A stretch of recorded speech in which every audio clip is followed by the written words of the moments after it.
মৃত্যুর পরেও আমার কবর পাকিস্তানে হবে না, এই ভারতের পবিত্র ভূমিতে হবে, এই মাটিতেই হবে। আমি 5 বার যে নামাজ পড়ি, 5 বার যে সিজদা দিই, পাকিস্তানের মাটিতে নয়, আমার মাতৃভূমি, আমার মায়ের ভূমি, আমার পিতৃভূমি, এই ভারত ভূমিতে আমি সেজ্জা দিই। পাকিস্তানের প্রতি যদি এত দরদ থাকে তাহলে পাকিস্তানে চলে যাক না। ভারতে কী জন্য আছে? ভারতে খাবে, ভারতের পড়বে, ভারতের সমস্ত সব কিছু সুখ ভোগ করবে, আর পাকিস্তানের গুণকীর্তন করবে।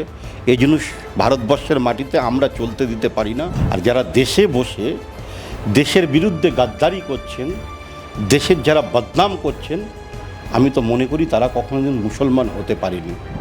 উগ্র ধর্মীয় মৌলবাদী ধর্মান্ধরা তারা ইসলামকে কলুষিত করেছে, ইসলামকে কলঙ্কিত করেছে।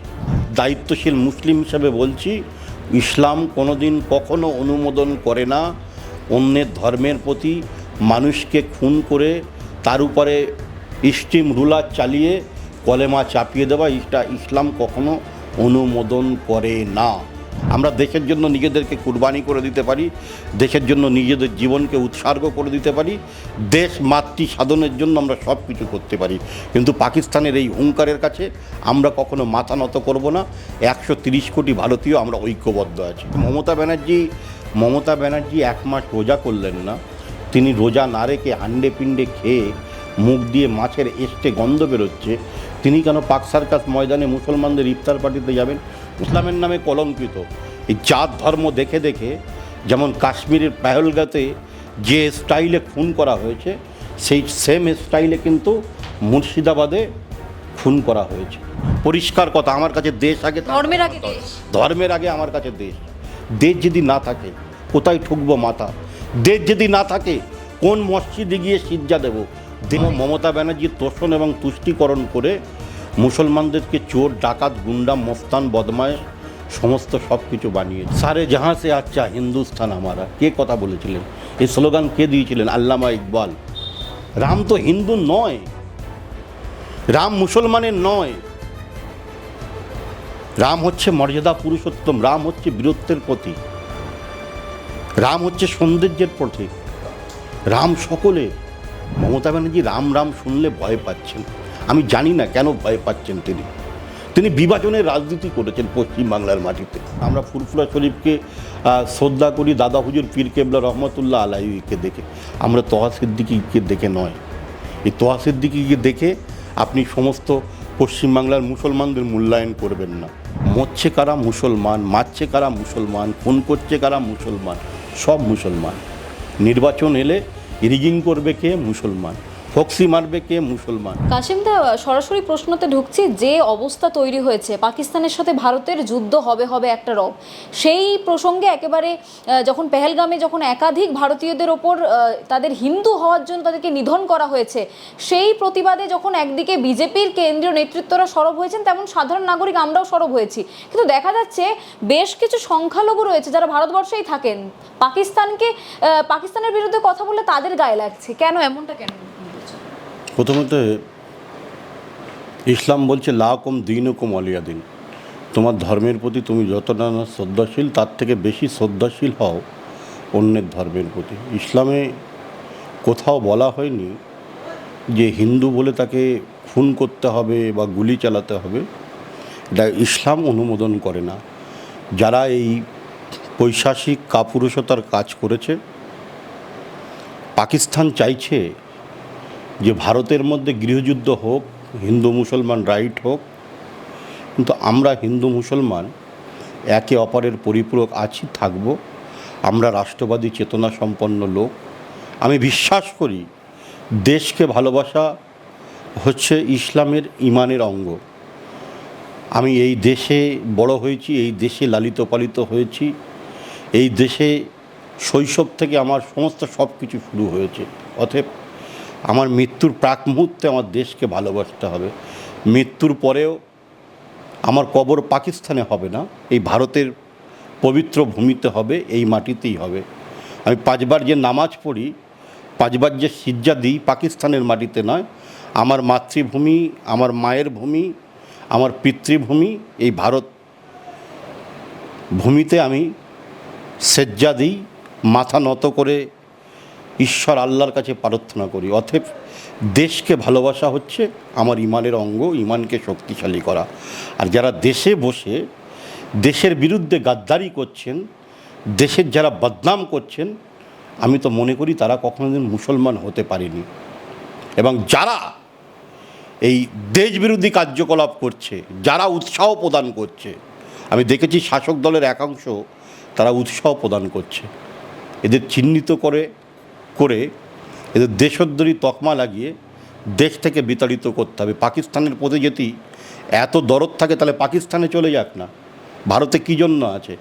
ভারতে খাবে, ভারতের পড়বে, ভারতের সমস্ত সব কিছু সুখ ভোগ করবে, আর পাকিস্তানের গুণকীর্তন করবে। এই জিনিস ভারতবর্ষের মাটিতে আমরা চলতে দিতে পারি না।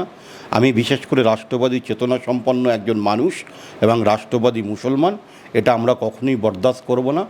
যেভাবে ধর্ম দেখে, যেভাবে জাত দেখে কলেমার পড়বার নাম করে যেভাবে খুন করেছে, এই টেররিস্টদের চিহ্নিতকরণ করে উপযুক্ত শাস্তি দিতে হবে এবং দৃষ্টান্তমূলক শাস্তি দিতে হবে। পাকিস্তানকে ভারতের মানচিত্র থেকে মুছে দিতে হবে, পৃথিবীর মানচিত্র থেকে মুছে দিতে হবে। পাকিস্তানকে পৃথিবীর মানচিত্র থেকে মুছে দিতে হবে। পাকিস্তান যেন আগামী দিন ভাবে যে ভারতে যদি একটা ইঁট ফেলি তার পরিণাম যে কতটা ভয়ঙ্কর হবে। আমরা হিন্দু দিয়ে শুরু করেছি, পাকিস্তানকে আমরা বিন্দুতে শেষ করব। দেখি পাকিস্তান কবে সামলাতে পারে। লন্ডনে দেখলাম পাকিস্তান হাই কমিশনের বাইরে সেখানকার যে আধিকারিক রয়েছেন, প্রাক্তন তিনি সেনা অধিকর্তা ছিলেন, তিনি একেবারে অঙ্গি ভঙ্গিতে দেখাচ্ছেন যে গলা কেটে দেওয়া হবে ভারতীয়দেরকে। অপরদিকে দেখাচ্ছে পাকিস্তানের যে বিরোধী নেতা রয়েছেন তিনি বলছেন যে এই যে সিন্ধু নদীর জল বন্ধ করে দেওয়া হলো, ভারতবাসীদের রক্ত বইয়ে দেবো সেখানে। হ্যাঁ, বেনজির ভুট্টোর ছেলে বিলাওয়াল হোসেন জারদারি বলেছে যে সিন্ধু নদীর যদি জল বন্ধ করা হয় তো আমরা রক্ত গঙ্গা বইব। দেখুন, আমরা এই হুঙ্কারের কাছে, আমরা ভারত 130 কোটি আমরা নাগরিক, আমরা সবাই দল মত সমস্ত সকলের সমস্ত সব কিছুর ঊর্ধ্বে উঠে আমরা যে কোনো মুহূর্তে পাকিস্তানের বিরুদ্ধে লড়াইয়ে উত্তীর্ণ হতে প্রস্তুত আছি। আমরা দেশের জন্য নিজেদেরকে কুরবানি করে দিতে পারি, দেশের জন্য নিজেদের জীবনকে উৎসর্গ করে দিতে পারি, দেশ মাতৃ সাধনের জন্য আমরা সব কিছু করতে পারি। কিন্তু পাকিস্তানের এই হুঙ্কারের কাছে আমরা কখনো মাথা নত করব না। 130 কোটি ভারতীয় আমরা ঐক্যবদ্ধ আছি। এখনো পর্যন্ত দেশের মধ্যে যে সংখ্যালঘুরা হিন্দুদের থেকে নিজেদেরকে দূরে সরিয়ে রেখেছেন, নরেন্দ্র মোদী থেকে দূরে সরিয়ে রেখেছেন, তাদের কোথাও গিয়ে মনে হয় নরেন্দ্র মোদীর জন্য হিন্দু মুসলিমের মধ্যে বিভাজন হচ্ছে, তাদের কি একজোট হওয়ার সময় চলে এসেছে? আমি একটা কথা বলি, আমি বিগত দিনে অনেক প্রধানমন্ত্রী দেখেছি, আমি 10 বছরের প্রধানমন্ত্রী নরেন্দ্র দামোদর দাস মোদীকেও দেখছি, ভারতবর্ষের শ্রেষ্ঠ প্রধানমন্ত্রী। আমরা ছিনা ঠুকিয়ে বুক ঠুকে বলতে পারি আমরা ভারতীয়, আমরা হিন্দুস্তানি, আমরা ইন্ডিয়ান। আমরা প্রাউড ফিল করি যে আমাদের দেশের প্রধানমন্ত্রী নরেন্দ্র দামোদর দাস মোদী। আমাদের 28 জনের ওরা খুন করেছে, রক্তাক্ত করেছে, শুধু 28 জন নয়, 130 কোটি মানুষের বুকে ওরা গুলি চালিয়েছে। আমরা 28-এর বদলে 28,000 লাখ চাই। আমরা যশস্বী প্রধানমন্ত্রীর কাছে অনুরোধ করব, আমরা নওজোয়ান, আমরা যুবক, দেশের জন্য আমরা আগুয়ান আছি।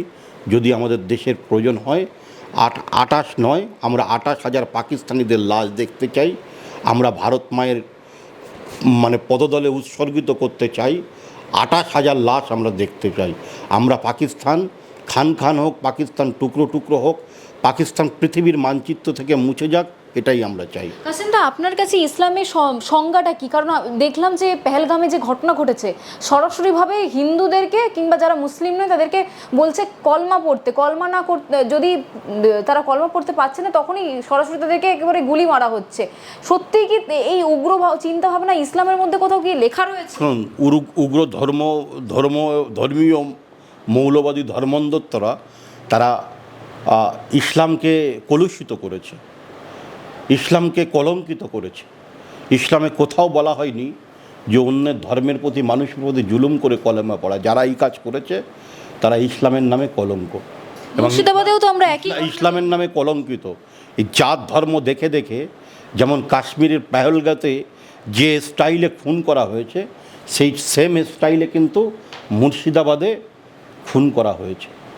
কাশ্মীর এবং আপনার মুর্শিদাবাদ কিন্তু দুটোর মধ্যে কোনো পার্থক্য নেই। কারা করছে, কারা উত্তক্ত করছে, কাদেরকে এই মানে অশান্তির দাবানলের দিকে ঠেলে দিচ্ছে, এই রহস্য উদ্ঘাটন করতে হবে। এবং এই যারা এই নারকীয় হত্যাযজ্ঞের সঙ্গে আছে, আমি তো চাই তারা দৃষ্টান্তমূলক শাস্তি পাক। এবং ইসলামের কোনো জায়গায় অনুমোদন করে না কাউকে খুন করে কলেমার দাওয়াত দেওয়া, কোনো জায়গায় অনুমোদন করে না। আমি একজন দায়িত্বশীল নাগরিক, দায়িত্বশীল মুসলিম হিসেবে বলছি, ইসলাম কোনোদিন কখনো অনুমোদন করে না অন্যের ধর্মের প্রতি মানুষকে খুন করে তার উপরে স্টিম রুলার চালিয়ে কলেমা চাপিয়ে দেওয়া। এটা ইসলাম কখনো অনুমোদন করে না।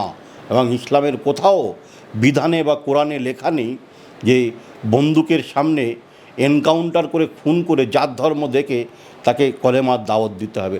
যারাই করেছে তারা কাপুরুষ। এদের কি করা উচিত? এদের একদম উল্টো করে সিধে করে ঝুলিয়ে এনকাউন্টার করা উচিত, যারাই হোক, যেই হোক। এবং এদের যারা প্রশ্রয়দাতা তাদেরকে উল্টো করে ঝুলিয়ে সিধে করতে হবে। কাসেম দা, বেশ কিছু আমার কাছে রাজনৈতিক দেশ আগে, পরিষ্কার কথা, আমার কাছে দেশ আগে, ধর্মের আগে দেশ। ধর্মের আগে আমার কাছে দেশ। দেশ যদি না থাকে কোথায় ঠুকবো মাথা? দেশ যদি না থাকে কোন মসজিদে গিয়ে সিজদা দেব? দেশ যদি না থাকে কার কাছে গিয়ে শান্তির অভয়বাণী চাইব? দেশ যদি না থাকে আমি কোথায় নামাজ পড়ব? দেশ যদি না থাকে কোন উপাসনা স্থলে গিয়ে আমি আল্লাহর কাছে প্রার্থনা করব? অতএব আমার কাছে ধর্মের আগে আমার কাছে দেশ বড়, অন্য কিছু বড় নয়। দেশ আগে, তারপরে আমার ধর্ম। কাসেম দা, বেশ কিছু রাজনৈতিক দল তারা মনে করে যেহেতু হিন্দু মুসলিমের মধ্যে একটা বিভাজন তৈরি করছে বিজেপি, তাই বিজেপি যারাই করেন তারা হিন্দু, সংখ্যালঘুরা কখনো বিজেপি করতে পারে না। বেশ কিছু রাজনৈতিক দল রয়েছে তাদের এটা মনে হয়, কিন্তু আপনি তো আমি তো আছি, আমি রাষ্ট্রবাদী চেতনা সম্পন্ন লোক। কেন বিজেপি? মমতা ব্যানার্জির তোষণ এবং তুষ্টিকরণ করে মুসলমানদেরকে চোর, ডাকাত, গুন্ডা, মস্তান, বদমায়েশ সমস্ত সব কিছু বানিয়েছে। চাপে পড়ে বিজেপি করছে। আচ্ছা, মমতা ব্যানার্জি 1 মাস রোজা করলেন না। তিনি রোজা না রেখে হান্ডে পিণ্ডে খেয়ে মুখ দিয়ে মাছের এস্টে গন্ধ বেরোচ্ছে, তিনি কেন পাক সার্কাস ময়দানে মুসলমানদের ইফতার পার্টিতে যাবেন? ওনার যদি ইফতার করার ইচ্ছা, অভিপ্রায় থাকে, উনি রোজার পরে ইফতার করুক, বসুক তাদের সঙ্গে। এই ঘটা করে হিজাব টেনে, ঘোমটা টেনে, নামাজ পড়ার অভিনয় করে, ওই মনিকা মুখার্জির ছেলেকে নিয়ে দুহাত তুলে বিড়বিড় করে ঈশ্বর আল্লাহর কাছে কি উনি বললেন জানি না আমরা।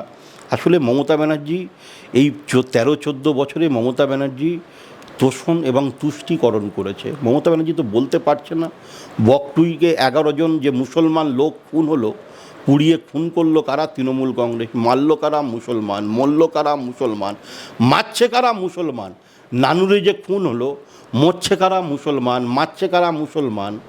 আজকের ভাঙড়ে দেখুন ওই ওয়াকাপ নিয়ে আন্দোলন হোক, ওয়াকাপ নিয়ে আপনি গণতান্ত্রিক পদ্ধতিতে দেশের সংবিধান অনুযায়ী আপনি আন্দোলন করতে পারেন, কিন্তু ওয়াকাপের নামে কারোর ঘর জ্বালাবেন, কাউকে খুন করবেন, কাউকে গুম করবেন, কারোর মন্দির ভাঙবেন, এই জিনিসটি চলতে পারে না। এটা তো ইসলাম অনুমোদন দেয় না। আপনি গণতান্ত্রিক পদ্ধতিতে আন্দোলন করুন। আজকে দিল্লির শাহী মসজিদের ইমাম বুকারি সাহেব, দিল্লির জামা মসজিদের ইমাম বুকারি সাহেব, তিনি বলেছেন যে পেহেলগাঁওতে যে পাকিস্তানের টেররিস্টরা, পাকিস্তানের জঙ্গিরা ইসলামের নামে, ধর্মের নামে যেভাবে খুন করেছে, তাদেরকে প্রকাশ্য দিবালোকে রাস্তায় দাঁড়িয়ে হয় এনকাউন্টার করুক সরকার, নাহলে ঝুলিয়ে ঝুলিয়ে মারুক। এটা আমার কথা নয়। ভারতবর্ষের সর্বোচ্চ যিনি ইমাম আছেন, দিল্লির জামা মসজিদের ইমাম বুখারী সাহেব বলছেন।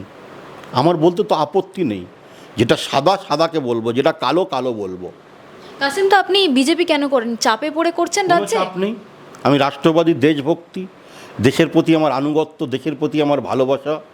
হ্যাঁ, আমাদের মূল স্লোগান সবকা সাথ সবকা বিকাশ, এটাই তো নরেন্দ্র মোদীর ভারত। আচ্ছা, আপনি বলুন না, নরেন্দ্র মোদীর 186টা প্রকল্প, আজকের উজ্জ্বলা যোজনার যে গ্যাস, সব থেকে কারা বেশি পেয়েছে? আমার মুসলমান ভাই বোনেরা পেয়েছে। আজকের 3 তালাক যে প্রথা রদ হয়েছে, পৃথিবীর ইতিহাসে 3টে মুসলিম রাষ্ট্রে ছাড়া পৃথিবীর সর্বোচ্চ মুসলিম বিরোধ রাষ্ট্রের নাম হচ্ছে ইন্দোনেশিয়া। সেখানে 3 তালাক প্রথা নেই। 3 তালাক প্রথা তুর্কিস্তানে নেই, ইরাক ইরানে নেই, তাহলে ভারতবর্ষে থাকবে কেন? নারীর যে স্বাধীনতা, এটা নরেন্দ্র মোদী দিয়েছে। এটাই তো শ্রেষ্ঠ ভারত। জাত ধর্ম বর্ণ দেখে নয়। ভারতবর্ষে যদি উন্নয়ন হয় 130 কোটি মানুষের উন্নয়ন হবে। কাসেম, তো বেশ কিছু সংখ্যালঘুরা রয়েছেন যারা হিন্দুস্তান জিন্দাবাদ বলতে চায় না, তাদের আপত্তি রয়েছে, কিংবা জয় শ্রীরামেও আমরা দেখেছি আপত্তি রয়েছে। তারা সরাসরি বলছেন যে এটা বিজেপির প্রোপাগান্ডা, হিন্দুত্ববাদকে সামনে নিয়ে এগিয়ে নিয়ে যাওয়া। আপনি বলতে পারবেন হিন্দুস্তান জিন্দাবাদ? সারে জাহাঁ সে আচ্ছা হিন্দুস্তান আমারা, কে কথা বলেছিলেন? এই স্লোগান কে দিয়েছিলেন? আল্লামা ইকবাল। আমি 100 বার বলবো, আলবাদ বলবো, হিন্দুস্তান মহান আছে, হিন্দুস্তান জিন্দাবাদ, পাকিস্তান মুর্দাবাদ। জয় শ্রীরামে আপত্তি রয়েছে? জয় শ্রীরামের কি আপত্তি? রামের কথা, রাম হচ্ছে মর্যাদা পুরুষোত্তম। রাম তো হিন্দু নয়, রাম মুসলমানের নয়, রাম হচ্ছে মর্যাদা পুরুষোত্তম, রাম হচ্ছে বীরত্বের প্রতীক, রাম হচ্ছে সৌন্দর্যের প্রতীক, রাম সকলের। আমরা যেমন নারাই তকবীর আল্লাহু আকবার বলি, তেমনভাবে যারা রামকে স্মরণ করেন, রামকে যারা শ্রদ্ধা করেন, জয় শ্রীরাম মানে রামের প্রতি শ্রদ্ধা, রামের প্রতি আনুগত্য পোষণ করা। এটা তো অন্যায় কিছু নয়, এ তো অন্যায় কিছু নয়। তাহলে অনেক কিছু আপত্তি বলে। এটা মমতা ব্যানার্জি প্রোপাগান্ডা তৈরি করেছে। মমতা ব্যানার্জি রাম রাম শুনলে ভয় পাচ্ছেন। আমি জানি না কেন ভয় পাচ্ছেন। তিনি বিভাজনের রাজনীতি করেছেন পশ্চিমবাংলার মাটিতে। তিনি হিন্দু মুসলমানের মধ্যে ভাগ করে দিয়েছেন। আমরা একদিন এমন সময় দেখেছিলাম, একদিন দিনের বেলা মহরমের তাজিয়া যাচ্ছে, সন্ধ্যাবেলা দুর্গা ঠাকুরের বিসর্জনের শোভাযাত্রা যাচ্ছে। এই দিন দেখেছি আমরা। একদিন ঈদ হয়েছে, আবার সন্ধ্যাবেলা দুর্গা ঠাকুরের নবমী অনুষ্ঠান হচ্ছে। আমরা এই বাংলার কৃষ্টি কালচার, এটা মমতা ব্যানার্জি তৈরি করেনি, এটা পরম্পরা ঠাকুর রামকৃষ্ণ পরমহংস দেব তৈরি করে গেছেন, এটা মা সারদা দেবী তৈরি করে গেছেন, এটা স্বামী বিবেকানন্দ তৈরি করে গেছেন, এটা কাজী নজরুল ইসলাম তৈরি করে গেছেন। আর মমতা ব্যানার্জি ওই সুযোগ পেয়ে 30% ভোটের লোভে তিনি ঘোমটা টেনে টেনে হিজাব পরেছেন এবং মুসলমানদের সম্পর্কে তিনি ভুল বার্তা পৌঁছে দিয়েছেন। আমাদের কাছে বাসে ট্রেনে মানুষ দেখলে ঘৃণা করে কেন? আমাদের নামে এত অপপ্রচার কেন? সব কিছু তৈরির মূলে এই মমতা বন্দ্যোপাধ্যায়। আমরা 34 বছরের সিপিএমের আমলে দেখেছিলাম এইসব কিছু ছিল না। এই মমতা ব্যানার্জির 14 বছরের সরকারে সমস্ত সব কিছু ভাগ হয়ে গেল, সমস্ত সব কিছু আলাদা হয়ে গেল। একদিন আমরা দুর্গা ঠাকুরের বিসর্জনের শোভাযাত্রার পরে আমরা বিজয় দশমী করেছি, মিষ্টি মুখ করেছি। আমরা ঈদের সময় আমার বাড়িতে অনেক হিন্দু ভাই বোনেরা এসছে, আমরা একে অপরের সঙ্গে মিলিত হয়েছি, আলিঙ্গন করেছি, মিষ্টি খেয়েছি। আজকের এই কৃষ্টি কালচার সংস্কৃতি সব কিছু ধ্বংস হয়ে গেল এই হিজাব পরে আর নামাজ পড়ার অভিনয় করে। আচ্ছা কাসিম, তো মহিলারা কি মসজিদে গিয়ে নামাজ পড়তে পারেন? ইসলামের অনেক ব্যাখ্যা আছে, কিন্তু মমতা বন্দ্যোপাধ্যায়কে তো দেখা যায়। কিন্তু মমতা ব্যানার্জি একজন অমুসলিম হিসাবে মসজিদে প্রবেশ করা, এটা আমি কঠোরভাবে আপত্তি জানাই। ওনার এই এজাজাত বা হুকুম কে দিয়েছেন এটা আমার জানার ভীষণ। এই যে রাজ্যে তহা সিদ্দিকির মতো যারা হুজুররা রয়েছেন, যাদেরকে একাধিক কয়েক হাজার কয়েকশো মানুষ এত ফলো করে চলেন, অনুসরণ করে চলেন, তার সামনেই তো মমতা বন্দ্যোপাধ্যায় একজন মুসলিম নন এমন একজন মহিলা এসে তিনি তোহা সিদ্দিকী সাহেব বা ফুরফুরা শরীফ বা আরও অন্যান্য যে সমস্ত আছে, দেখুন আমরা ফুরফুরা শরীফকে শ্রদ্ধা করি দাদা হুজুর পীর কেবলা রহমতুল্লাহ আলাইকে দেখে, আমরা তোহা সিদ্দিকীকে দেখে নয়। এই তোহা সিদ্দিকীকে দেখে আপনি সমস্ত পশ্চিমবাংলার মুসলমানদের মূল্যায়ন করবেন না, ঠিক আছে? স্বাভাবিক, এদের বিস্কুটের ভাগ বাটোয়ারা কম পড়লে চিৎকার চেঁচামেচি করে, আবার মমতা ব্যানার্জি এদের মাথায় হাত দিলে এরা সব ভুলে যায়। এরা মুসলমানদের জন্য কিছু করেনি। আমি এখনও বলছি, মরছে কারা? মুসলমান। মারছে কারা? মুসলমান। খুন করছে কারা? মুসলমান। সব মুসলমান। নির্বাচন এলে রিগিং করবে কে? মুসলমান। ফক্সি মারবে কে? মুসলমান। বোম মারবে কে? মুসলমান। এছাড়া এদের কিছু হয়নি। আমরা শুধু বদনামের ভাগিদার হলাম, আমাদের জন্য কেউ কিছু ভাবলো না। এটাই সবথেকে বড় আফসোস, এটাই সবথেকে বড় অনুতাপ। নরেন্দ্র মোদী আমাদেরকে শ্রেষ্ঠ এবং রাষ্ট্রবাদী হিসাবে যে সম্মান এবং স্বীকৃতি দিয়েছেন, আমি স্যালুট করি এই প্রধানমন্ত্রীকে। দেশ যদি শক্তিশালী হয় আমরা শক্তিশালী হব। দেশ যদি খানখান হয় আমরা ভালো থাকবো না। পাকিস্তান যদি আমাদের বর্ডারে সৈনিকদের উপরে ঝন্টু আলীদের মতো যারা আমাদের অত্যন্ত প্রহরীর মতো আমাদেরকে মানে করে রাখেন, পাহারাদার হিসাবে রাখেন, তাদের গুলি ভেদ করে চলে যায়। গুলির কোনো জাত ধর্ম হয় না। শুধু দেশকে যারা রক্ষা করে, দেশ মাতৃকাকে যারা রক্ষা করে, মা ভারত মাতাকে যারা রক্ষা করে, আমি তাদেরকে স্যালুট করি, সম্মান করি, কুর্নিশ করি। কাসিমদা, দেখা গেল রামনবমীর আগে এই ওয়াকফ বিলের বিরোধিতার জন্য বেশ কিছু সংখ্যালঘুরা তারা কলকাতার সড়কে নেমেছিলেন এবং সেখানে গেরুয়া পতাকা খোলানো হয়েছিল পুলিশের সামনে, সেই ভিডিও আমরা দেখেছি। কিন্তু আপনাকে দেখা যাচ্ছে গেরুয়া বস্ত্র গলায় নিয়ে বসে রয়েছেন, পেছনে আপনাদের ইসলাম ধর্মের যে মসজিদের একটা পিকচারও রয়েছে। গেরুয়া মানে ত্যাগ, তিতিক্ষা, আর সাদা মানে শান্তির প্রতীক। এই ত্যাগ এবং তিতিক্ষা দিয়ে আমাদের জীবন। এ তো কোথায়, আমরা তো দুঃসাধনকে সাধন করছি। আমরা তো এই ভারত ভূমিকে ভালোবেসে গেরুয়া, সাদা, সবুজ রং, ত্রিবর্ণ রঞ্জিত পতাকা দিয়ে, ভারতকে পতাকা দিয়ে আমরা দেশকে স্বাধীন করেছি। কিন্তু এই যে বেশ কিছু সংখ্যালঘু যাদের এই গেরুয়া রঙে আপত্তি রয়েছে, ইভেন যারা তৃণমূল কংগ্রেস করেন তাদেরও আপত্তি রয়েছে। আমার তো আপত্তি নেই। কেন বলে মনে হয়? মমতা ব্যানার্জির ভাইদের আপত্তি থাকতে পারে, আমার আপত্তি নেই। আমি আগেও বলেছি, আমি রাষ্ট্রবাদী, একজন সচেতন মুসলমান। আমার কাছে দেশ আগে, তারপরে আমার ধর্ম। আমার যদি দেশ না থাকে আমি নামাজ পড়ব কোথায়? আমার যদি দেশ না থাকে আমি সেজ্জা দেব কোথায়? আমার যদি দেশ না থাকে সুরক্ষিত, আমি বাসস্থান রাখবো কোথায়? আমার দেশ যদি সুরক্ষিত না থাকে তাহলে আমার কবর হবে কোথায়? আমার কাছে দেশ প্রথম, তারপরে অন্য কিছু। বাংলা হাটের আরো খবর দেখতে নজর রাখুন। বাংলা খবর মানেই বাংলা হাট।